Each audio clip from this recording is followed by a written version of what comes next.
All right, I want to get back to Revelation chapter 19. We're getting down towards the end of the study of Revelation.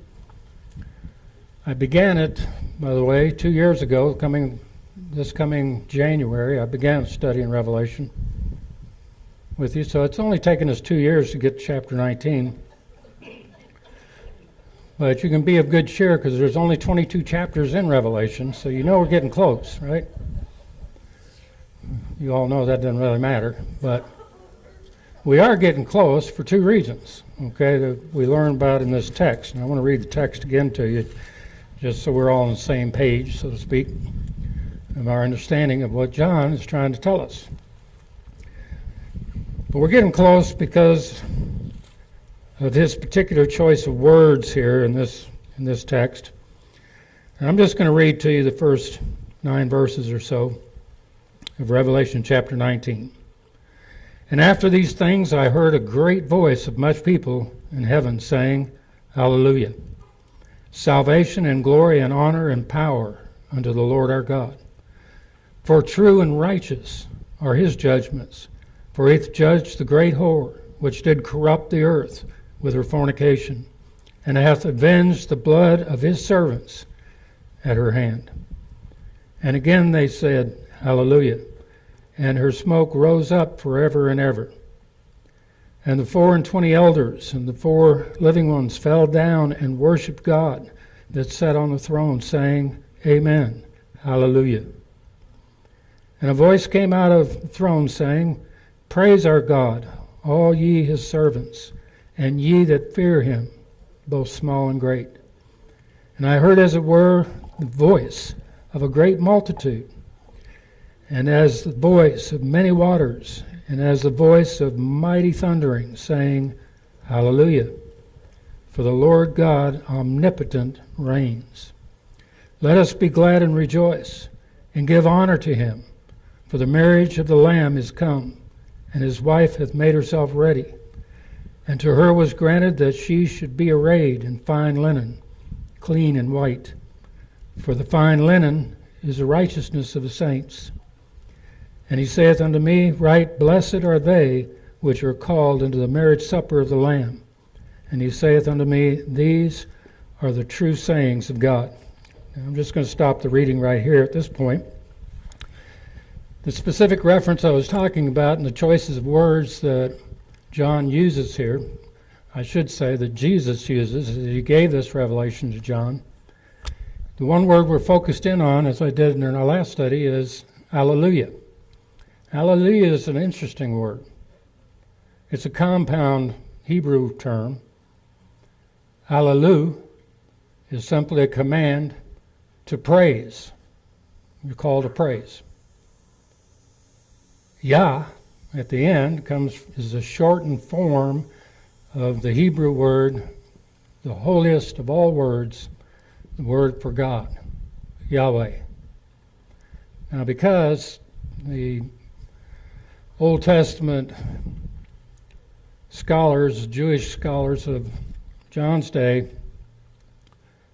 refused to use or speak the name Yahweh out loud for fear of violating the third commandment, thou shalt not take the name of the Lord thy God in vain.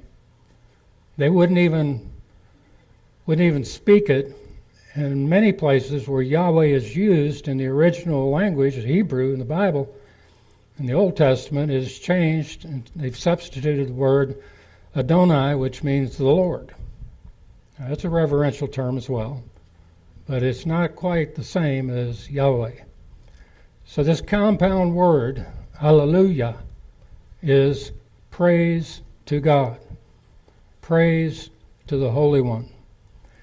And as we studied in our last lesson, just to kind of bring you up to speed here, in these first few verses, they're praising God because of the judgment that he wrought upon Mystery Babylon, the great whore. I'll remind you what that is. Mystery Babylon, the great whore, is simply the counterfeit system, world system, that Satan has desired to establish on this earth, to run this world, ever since the Garden of Eden. He has used at various times and places different kinds of symbols, different kinds of authority to put in place a system that would substitute for your need for God. Now that system, as we studied, is comprised of three components, all three of which are judged by God at this time in future history. The first system is the judgment of the political realm. You don't have to listen very long or hard to most politicians, and they're talking about grandiose schemes they have for the world. They have grandiose schemes on how this world could be so much better if, A, they were elected, and B, you did what they told you. This world would be so much better. They have a completely better idea on how to meet your needs than either you or God.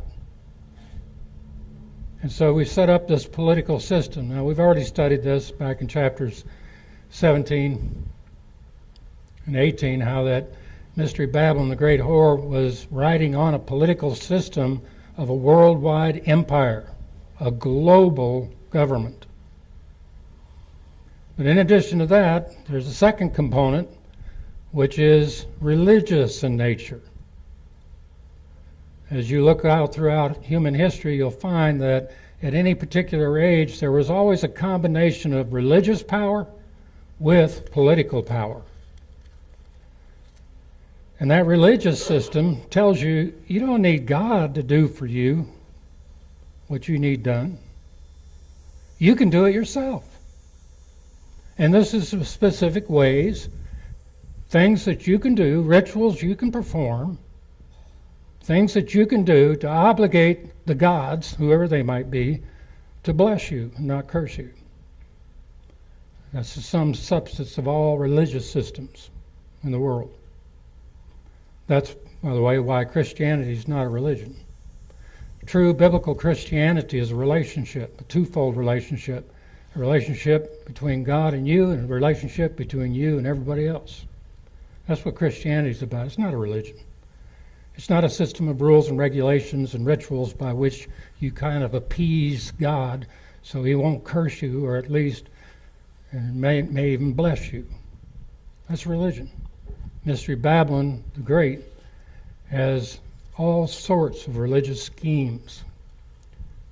And by the way, it all looks good to the casual observer on the outside. There's a lot of glitter in that political and religious system that promises you a better life. Finally, the third component is a component that actually underscores and underlies all these others, and that is an economic component. Money. As we studied here a couple lessons ago, according to Paul, the Apostle Paul, in 1 Timothy, chapter 6, the love of money. Now think about that a minute. He didn't say money. He said the love of money. What does that mean? That means you worship money.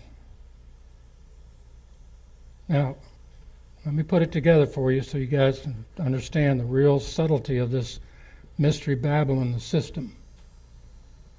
You all know you got to have money to live, right? You got to have money to buy your groceries, pay the rent, buy gas, put in your car. You got to have money. You can't live without it. And so we have this tendency naturally to love money. We're wired that way.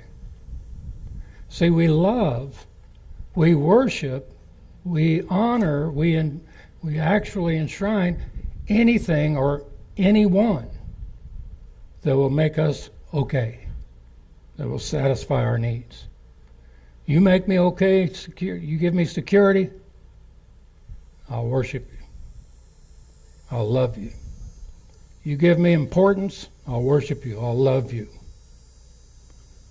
Paul says the love of money is the root of all evil.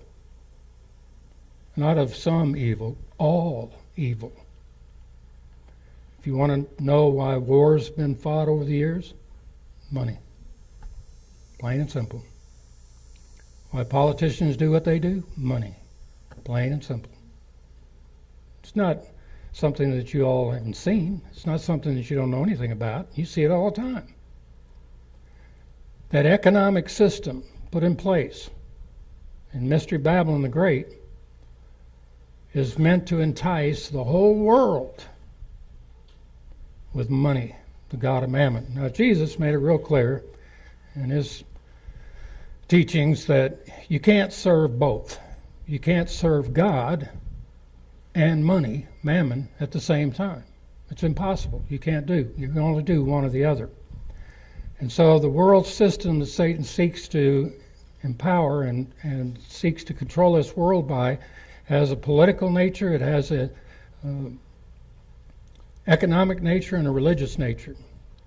What we learned in the last chapter was in 1 hour of one day, that whole system crumbled in on itself. It imploded. That whole system was brought down by God. Economically, politically, and religiously. The whole system was brought down by God's judgment. That's what these hallelujahs are about. We read in chapter 19. Praise God because he has destroyed the counterfeit system. It has come apart. And we'll come back to that a little later today, Lord willing. Praise God. Praise Jehovah. Praise Yahweh.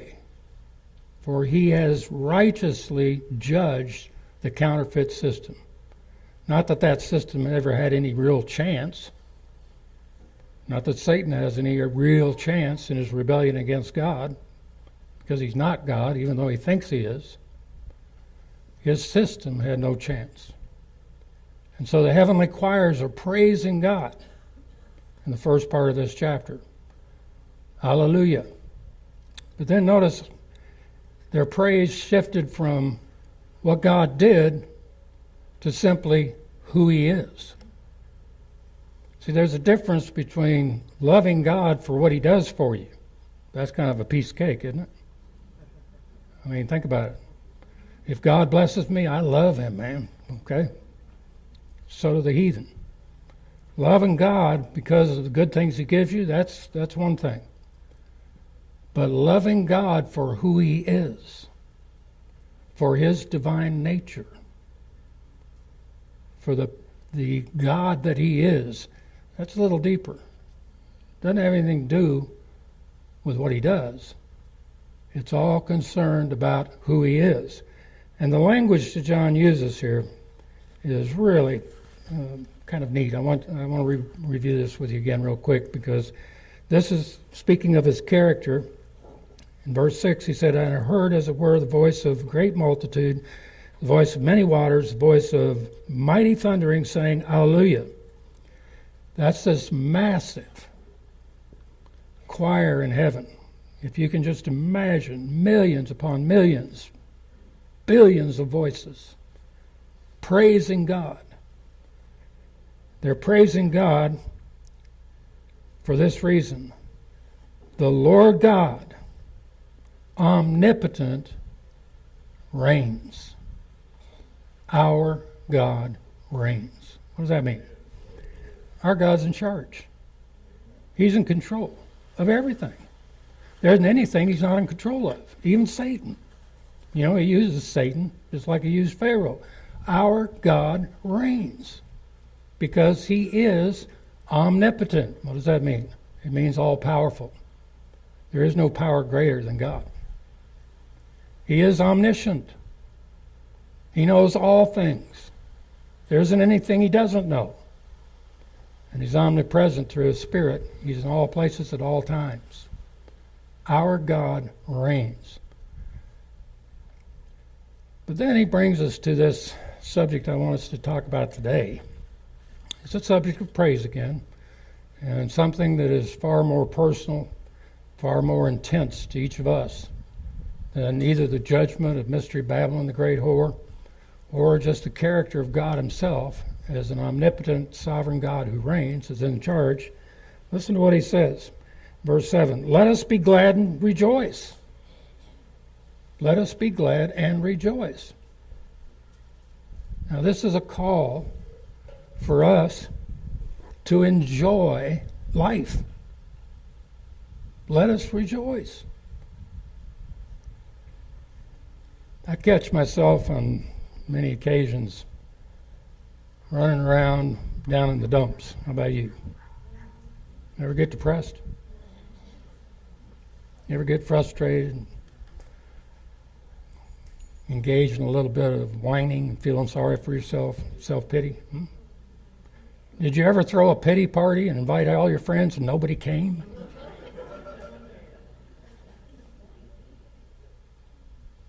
Here this command is, look, because of what God has done to this system and because of who he is, let us rejoice. But then he gives us the final thing that we are to rejoice in. He describes it simply as the marriage of the Lamb is come, and his wife hath made herself ready. And to her was granted that she should be arrayed in fine linen, clean and white. For the fine linen is the righteousness of the saints.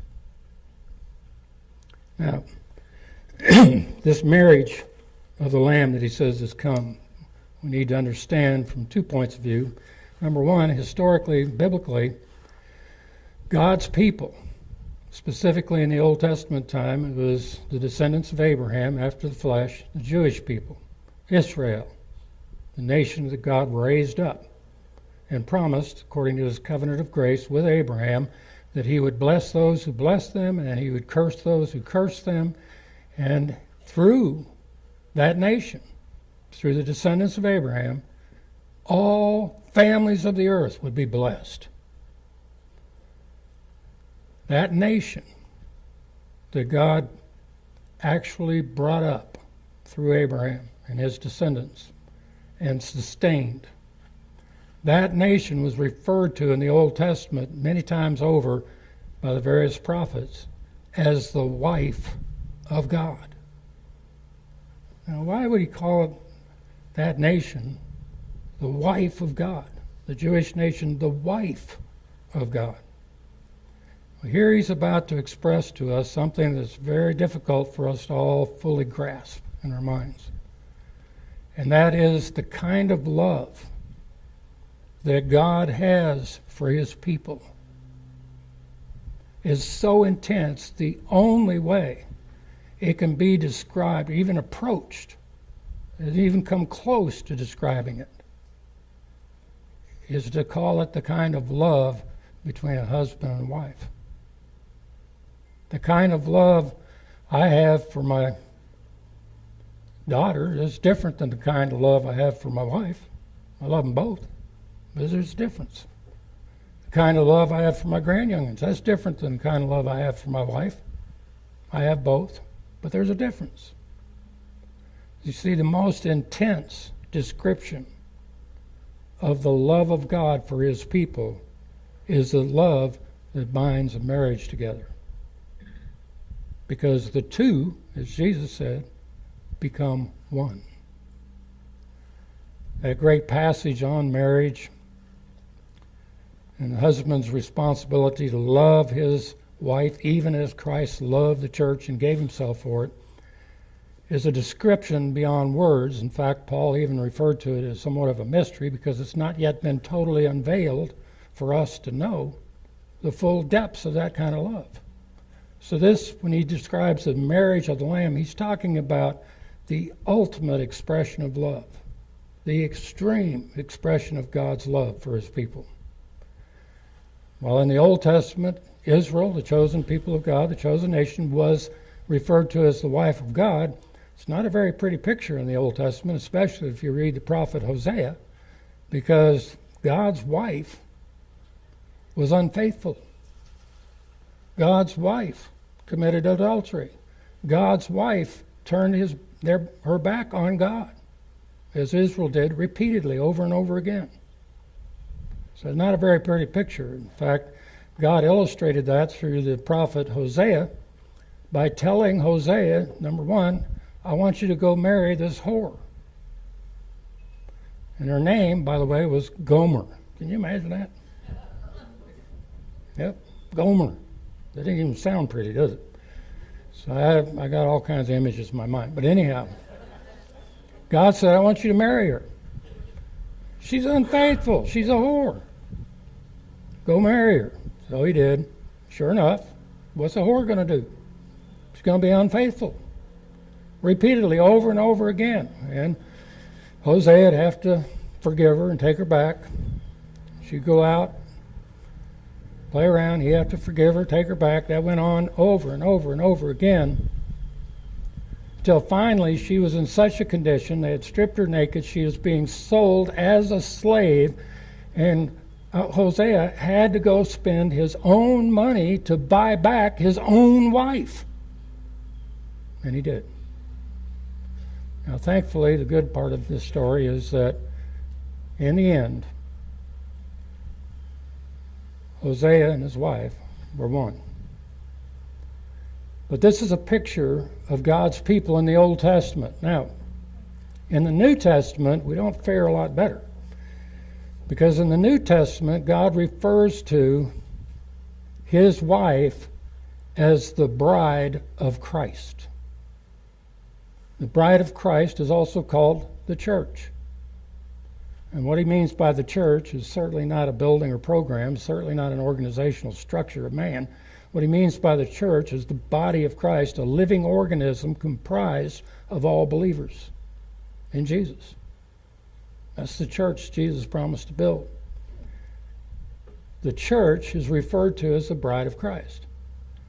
So when he tells us here, rejoice and be glad, for the marriage of the Lamb has come, he's talking about the marriage of Christ and his church. Now just make sure you're getting this. He's talking about Christ being married to you, each one of you. Now, in order to understand how this works, we have got to understand a little bit about the Jewish customs of marriage, because this is the environment or the cultural milieu in which this is written. And the Jewish custom of marriage is simply this. When a man wanted to get married, he and his best buddy would go to the woman's house that he was going to take as a bride. She was living with her father, and he would go negotiate with her dad a price to pay, a dowry, if you will. And he would pay the price to take that woman as his wife.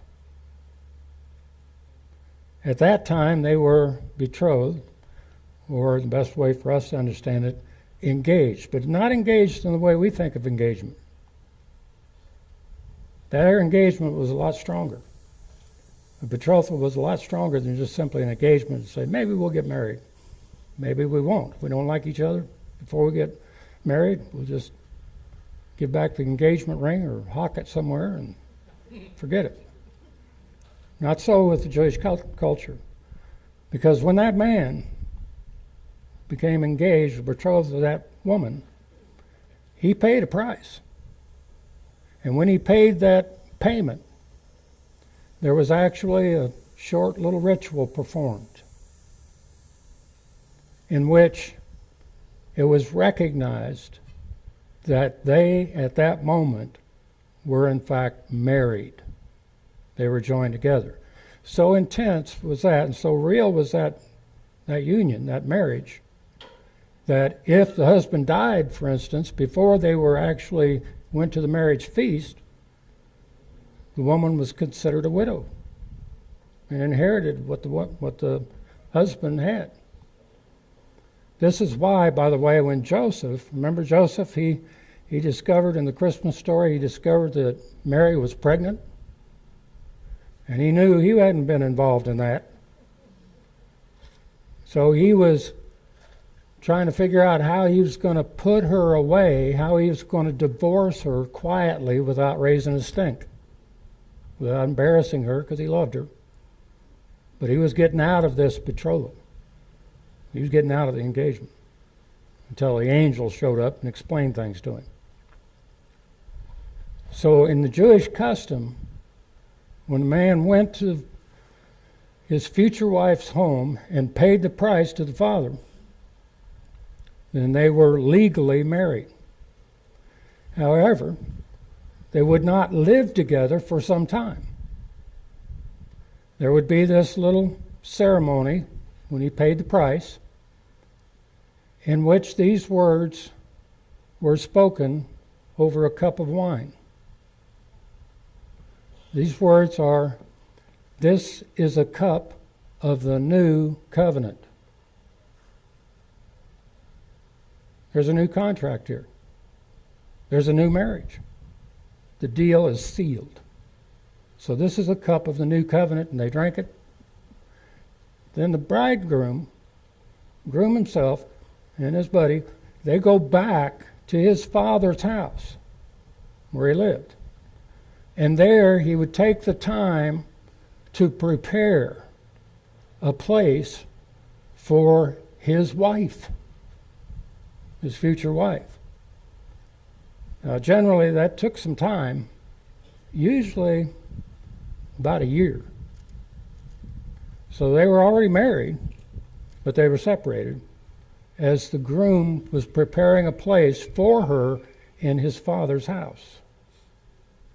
You guys beginning to get the picture here?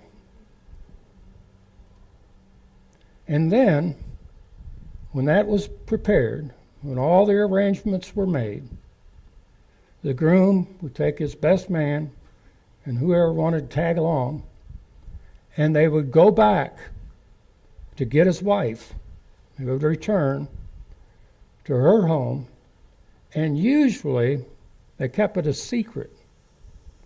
And they would surprise him by coming back at midnight. And everybody would rejoice. Everybody would have a great time. And then the whole wedding party, bride included, all her folks, they'd all go to the father's house that had been prepared, and there they would eat the marriage supper. Now, the marriage supper wasn't like a supper we might eat. The marriage supper would last anywhere from 1 week to 14 days. Now, you dads, you think you got it bad having to pay for a marriage supper for one night. Think about feeding those suckers for 2 weeks. Now,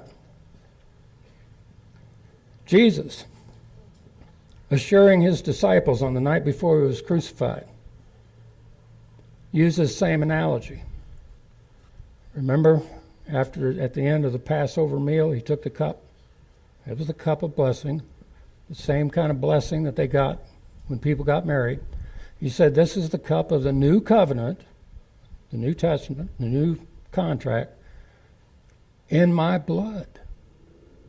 The purchase price for you as his wife was his own sacrifice on the cross, his blood. That's what he paid for you. That's why Peter would later write, "You're not your own. You were bought with a price." Jesus paid the price so he could marry you.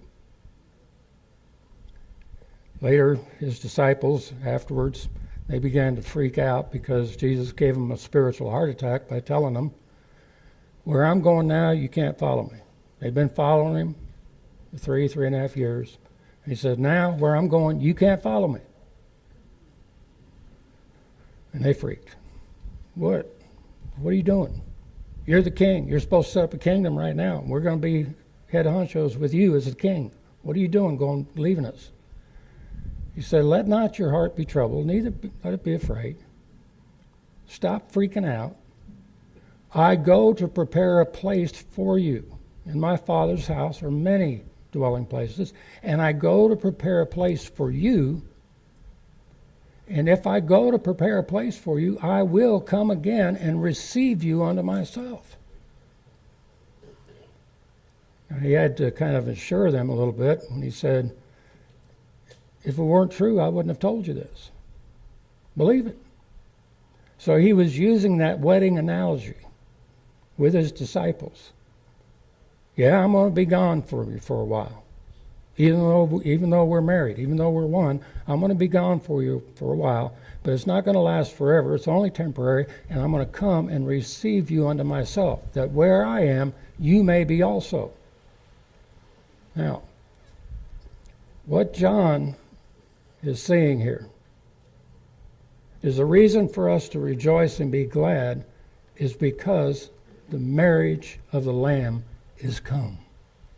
That marriage supper is here. In his mind at that time, he was actually seeing what we would naturally think of as the future time when Mystery Babylon is destroyed and Jesus appears. And we are able to eat that marriage feast that doesn't last just for 14 days, it lasts forever. To rejoice with him forever. Obviously, John is looking at that in the future, but like all else in the book of Revelation, this is not written as a crystal ball to tell us what's going to happen in the future. This is written as a document to enable you to be a faithful disciple of Christ right now. This is actually a discipleship letter. Give you the reasons why you can be faithful to Christ right now. And here he brings at the end the most intense, the ultimate, the most extreme manifestation of God's love for you. Now there are other pictures of this in the Bible, but it all boils down to this one thing. You, as a believer in Jesus Christ, have been inseparably joined to Christ. You have become one with him. The two have become one in marriage. Now again, there's other examples of union in Scripture, like a building and its foundation are one.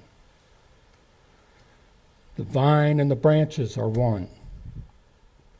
The head and the body are one. So you and Jesus have become one. In fact, Paul mentions that to us in a very specific way in Romans chapter 7, in which he gives the analogy of a woman who is married. If she goes out and lies with another man, she's going to be called an adulteress. Why? Because she's married.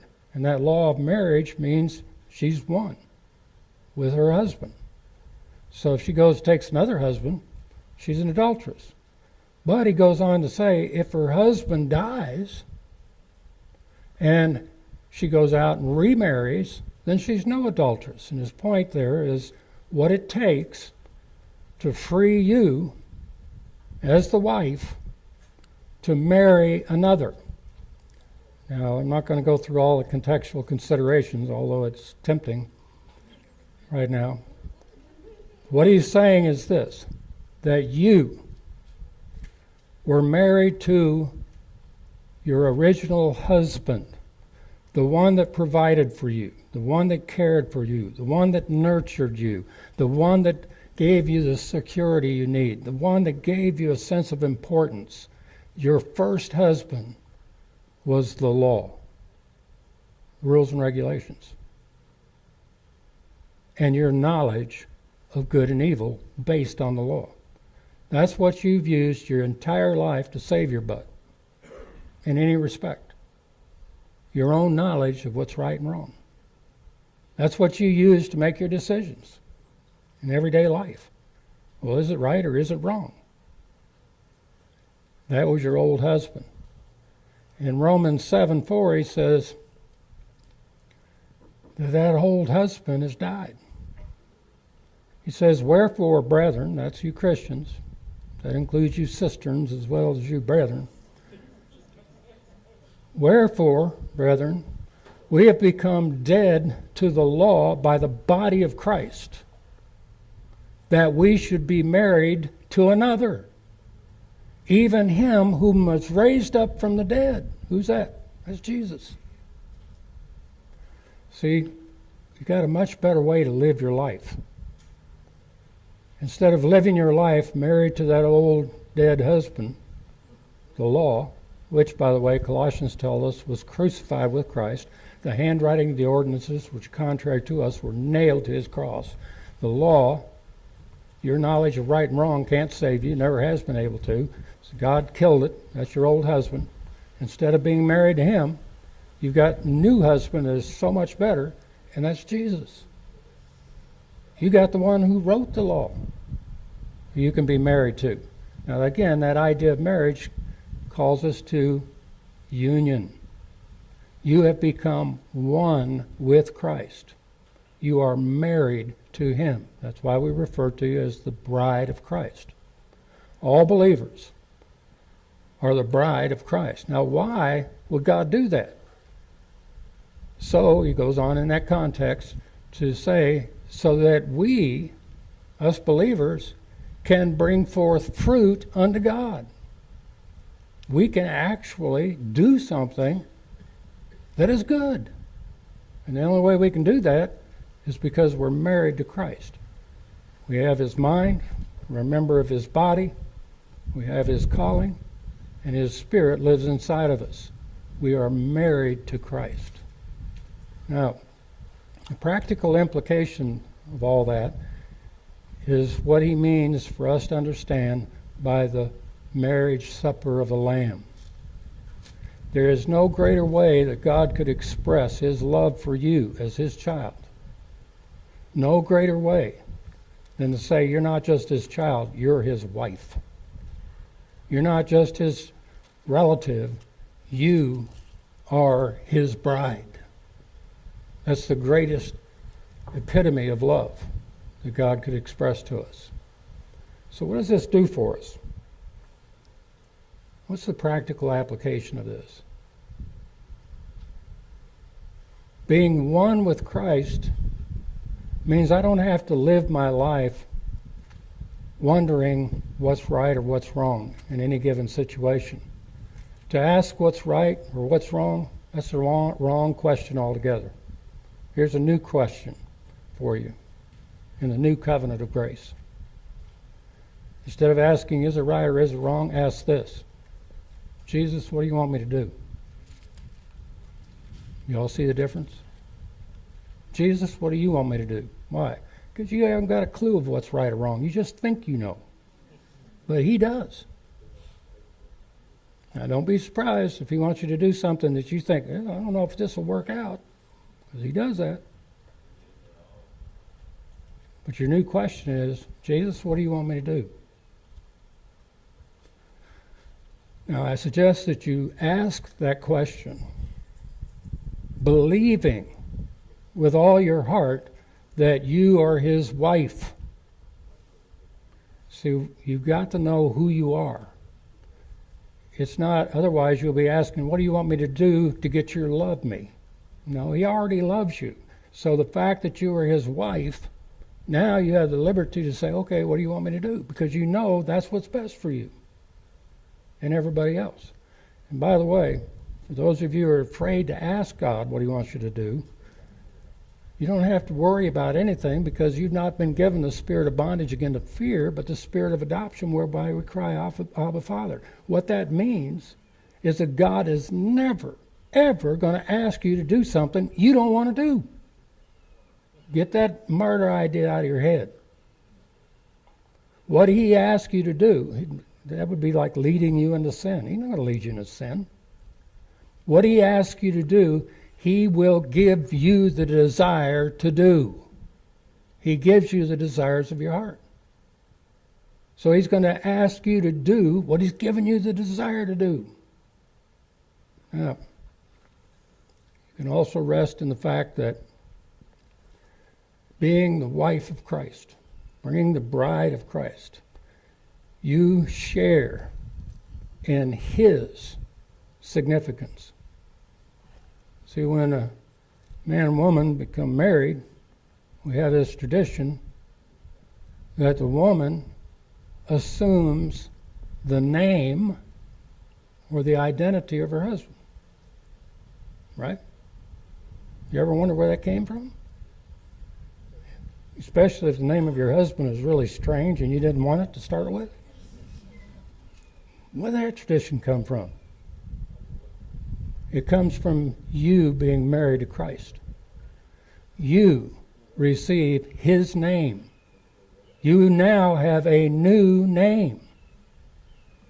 Now, I don't know what your first name is, but I know what your last name is. It's the name above all names, so that at that name every knee shall bow and every tongue confess that Jesus is the Lord, to the glory of the Father. It's the name above all names, Jesus Christ. That's your last name, because you're the bride of Christ. You can't get any more important than that, folks. You can't get any more powerful than that. As the bride of Christ, you have all the security you need in his provisions, his direction. As the bride of Christ, you have all the significance you need in his importance, in his adequacy, and his meaning and purpose. So what John sees when he says, let's rejoice, let's be glad, as he sees this marriage supper with the bride of Christ, sitting down and celebrating the reality of your new identity. Now, there are many, many other things we could say about this particular passage, but I want to just summarize it by what he says here about she has prepared herself, she has made herself ready, and it was given unto her to be arrayed in fine clothing and white raiment. Here there's a tension. A tension that's throughout all scriptures in the Bible. The tension is this. Did the bride make herself ready? Or did Jesus make her ready? The answer is both. The answer is yes. Well, how can that be? Either the bride made herself ready or Jesus did. Both. You making yourself ready as the bride of Christ is simply accomplished when you believe what God says he's done for you to make you righteous, to join you inseparably to his son Jesus. Now, I know that's totally backwards to anything you've ever thought about yourself, that you are holy and without blame before God in love. I know it's backwards to what you've thought of yourself, that you are dead indeed unto sin, but alive unto God. I know it's backwards to your natural thinking about yourself, but it's the truth of the Word of God. This is what God has done for you. You couldn't do for yourself. He has joined you inseparably to his Son. And because of that, you now have the righteousness of Christ. Now think about that for a minute. That's the kind of righteousness Jesus said Pharisees had to obtain before they could even get in the kingdom. He said, except your righteousness exceed the righteousness of the scribes and Pharisees, you can't get into heaven. Well, what kind of righteousness did they have? They had self-righteousness, which is the primary means of operating under Mystery Babylon, the great whore. You're going to make yourself righteous. You're going to make yourself good. You're going to save yourself by your own efforts. The righteousness of Christ is the righteousness that never has sinned. Jesus never sinned. Is not now sinning and never will sin. That's his righteousness. Now you can only receive that as a gift of God's grace through your faith. For by grace are you saved through faith, and that not of yourselves, it's the gift of God, lest any man should boast. That righteousness of Christ is given to you freely by God's grace. Now the question is, are you going to believe it or not? Your lifestyle, your quality of life, right now, before that marriage supper, literally comes to pass is determined by whether or not you believe that you are one with Christ. If you believe that you are one with Christ, and what's true of him is true of you, you have nothing to fear. That fear of death that haunted you all your life is removed. You're not afraid, because death just simply means Jesus is coming to get you, take him back to the place he's prepared for you in the Father's house. Ain't nothing to be afraid about that. You're going to be like my dad, kicking the sheets off the bed, saying, let's go. Let's get out of here. There's no fear of death. If you don't believe it, you're going to be in bondage your entire life, looking over your shoulder, trying to save your butt because you don't think you're okay. That's a miserable lifestyle, folks. It's a lifestyle of law and lies versus a lifestyle of grace and truth. It all hinges on whether or not you're going to believe what he says is true about you. If you believe it, you can live it. When I believe that I'm one with Christ, that I am the bride of Christ, when I believe that he and I are one, then and only then do I have hope. So when I turn on Fox News or CNN and I see those pundits quoting the politicians of our day and I get all frustrated and freaked, you know what I have to do besides turn it off? The other thing I have to do is believe that I am one with Christ, as a bride of Christ. There's a ceremony, there is a supper coming. We're going to win. I don't care what these yahoos think. I don't care how bad they try to scare you. You're not subject to the fear of death. When I look at my bank account and I find to my horror that it's dipped down below the black into the red, I don't have to freak. That economic system is taken care of as far as I'm concerned. Jesus said, seek ye first the kingdom of God and his righteousness. And whatever you need, it's going to be added to you. So quit freaking out, worrying about yourself, because you ain't got no money. Get off your butt and go love somebody, because God's taking care of you. So you don't have to freak. You don't have to worry and stew and fret. You're not under bondage to the flesh. When I look around and I see all this religious nonsense and I see the opposition to the gospel of grace by religious people who are highly educated and think they know something, I'm reminded that you can't be in a better position than in Christ Jesus. See, you're in Christ, who is in the Father. You can't get more secure than that. There's nothing you can do to add to that, and there's nothing that can be done to you to take away from that. Why? Because you didn't do it in the first place. God did. There's heresy running around the country thinking, well, man, I got to behave myself, because if I screw up, God's going to squash me like a bug and fry my butt in hell, is a lie. Straight from the pits of hell. It is not biblical. Why? Because you're the bride of Christ. You are the bride of Christ. As a believer in Jesus Christ, you've got a brand new destiny. You're not a loser, you're a winner. There's no way for you to lose as the bride of Christ. How are you going to make yourself ready for that wedding feast? You're going to believe. You're going to believe what God says is true about you. Why? Because it's been given to you to be clothed with the righteousness of Christ. It's been given to you to be arrayed in beautiful garments of white, absolutely sinless, absolutely holy, in which there is no spot or wrinkle at all. That's given to you as the bride of Christ, so that you can be ready for this marriage feast. I hope you're ready for it. I hope all of you are encouraged by it. And if you're not, I'll just encourage you to do this. Just believe.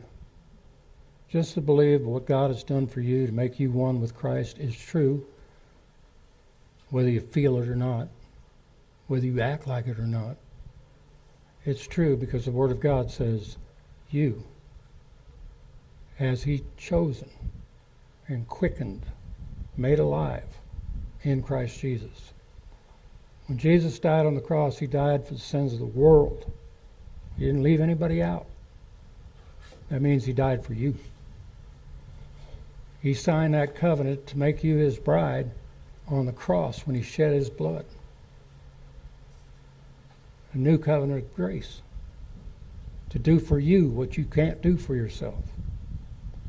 The only question you have now is, are you going to believe it or not? I urge you to make yourself ready by believing the truth of who God has made you to be. Let's pray. Father God, as we come into your presence this morning, I thank you. I thank you for all the multitude of blessings, all the spiritual blessings you've blessed us with in your Son, Christ Jesus. Lord, I thank you for the revelation of your love to us. And that while we were yet sinners, Christ died for us, that He paid that price, that dowry, so that we could be His wife, His bride.